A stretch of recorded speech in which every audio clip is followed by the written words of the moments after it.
Inverter को voltage दिए जाएँ तो आईटी का फ़ॉल्ट आता है और जैसे ही हम इसके स्टॉप के बटन पर क्लिक करते हैं, ये देखें मैं स्टॉप के बटन पर क्लिक कर रहा हूँ तो ये OC3 का फ़ॉल्ट दे रहा है।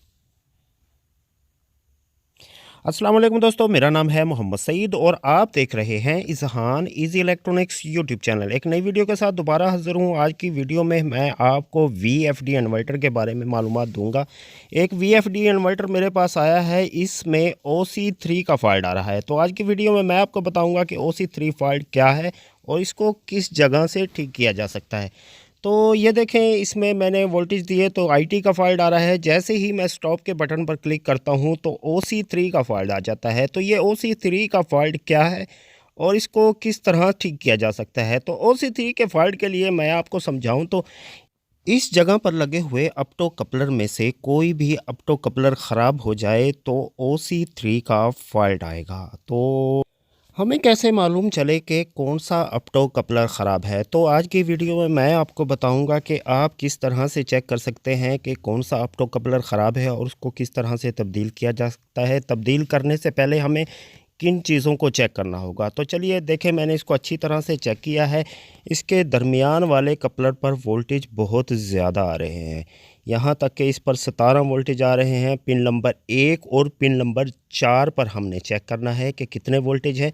मैं आपको डायग्राम पर भी समझाऊंगा। तो आप देख सकते हैं इसके पिन नंबर 1 और पिन नंबर 4 पर 17 वोल्टेज आ रहे हैं। यहाँ पर 78.5 लगा है, ये ख़राब है जिसकी वजह से इस ऑप्टो कपलर पर 17 वोल्टेज आ रहे हैं। तो चलिए दूसरे कपलर पर चेक करते हैं। तो आप देख सकते हैं यहाँ पर 5 वोल्टेज आ रहे हैं।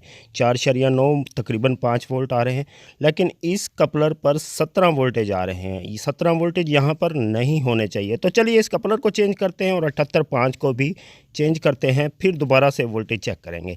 तो वोल्टेज की बात करूं तो मैं इसके आपको पहले डायग्राम पर समझाऊं तो पिन नंबर 1 और पिन नंबर 4 इस पर 5 वोल्ट होने चाहिए। दूसरे कपलर पर भी पिन नंबर 1 और पिन नंबर 4 पर 5 वोल्ट होने चाहिए और तीसरे कपलर के भी पिन नंबर 1 और पिन नंबर 4 पर सेम वोल्टेज 5 वोल्ट होने चाहिए। और ये 5 वोल्टेज इन छोटे SMD 78.5 से निकलकर इन कपलर पर आते हैं और इसको ड्राइव कराते हैं। तो चलिए मैं इसको चेंज करता हूँ और फिर दोबारा वोल्टेज चेक करते हैं।